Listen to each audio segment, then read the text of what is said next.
Assalamualaikum warahmatullahi wabarakatuh. Di sini saya akan menjelaskan materi mengenai pencemaran lingkungan. Sebelum itu, izinkan saya memperkenalkan diri terlebih dahulu. Perkenalkan, nama saya Wulandari, NPM A1M03031 dari kelas 3A, Prodi Pendidikan IPA, Universitas Bengkulu.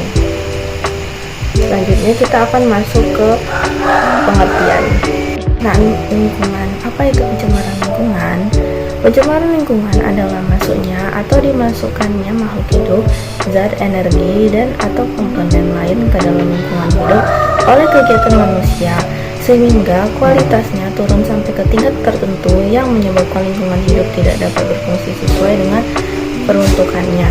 Jadi, pencemaran lingkungan terjadi akibat dari kumpulan kegiatan manusia atau populasi dan bukan dari kegiatan perorangan individu. 1. Pencemaran air. Pencemaran air yaitu masuknya makhluk hidup, zat, energi, atau komponen lain ke dalam air. Akibatnya, kualitas air turun sampai ke tingkat tertentu yang menyebabkan air tidak berfungsi lagi sesuai dengan peruntukannya.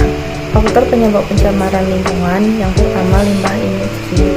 Limbah industri tersebut seperti limbah bahan kimia, limbah polusi, dan lain-lain. Yang kedua, limbah rumah tangga.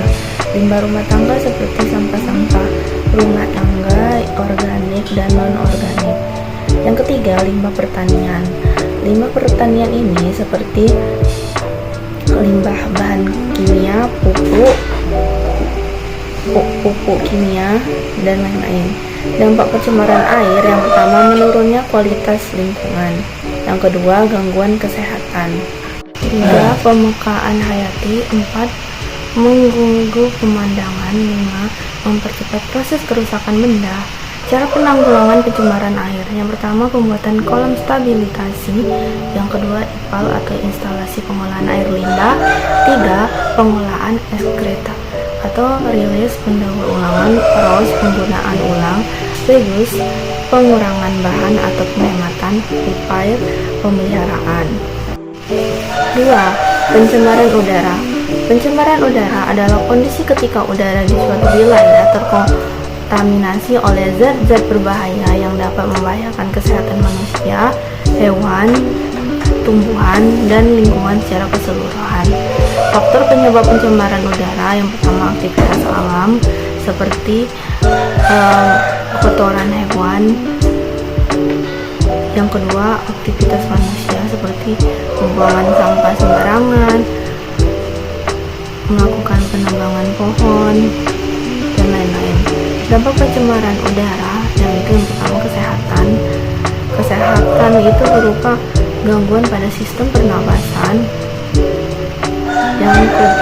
Yang kedua, bagi tubuh menjadi tidak sehat dan imun tubuh terganggu. 3. Efek rumah kaca.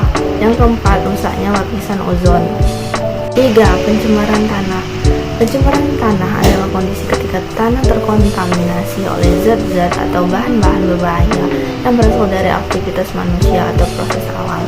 Faktor penyebab pencemaran tanah yang pertama, limbah domestik. Tersebut dapat berupa limbah padat dan cair. Yang ketiga, limbah industri, berasal dari sisi produksi industri.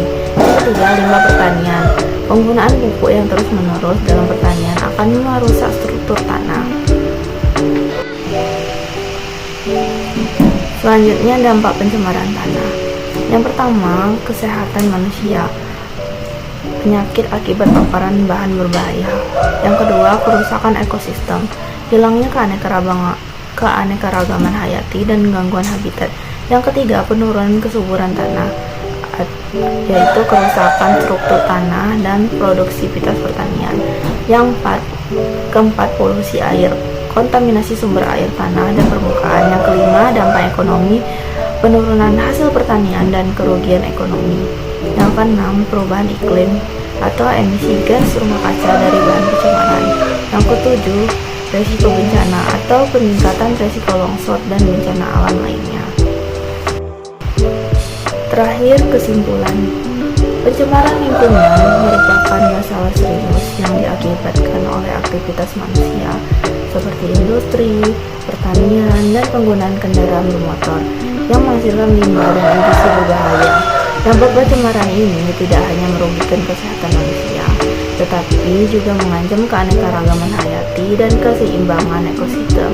Upaya untuk mengurangi pencemaran seperti pengelolaan limbah yang lebih baik, penggunaan energi terbarukan, dan kesadaran masyarakat sangat penting untuk menjaga kelestarian lingkungan demi generasi mendatang. Materi yang dapat saya sampaikan, saya akhiri. Wassalamualaikum warahmatullahi wabarakatuh.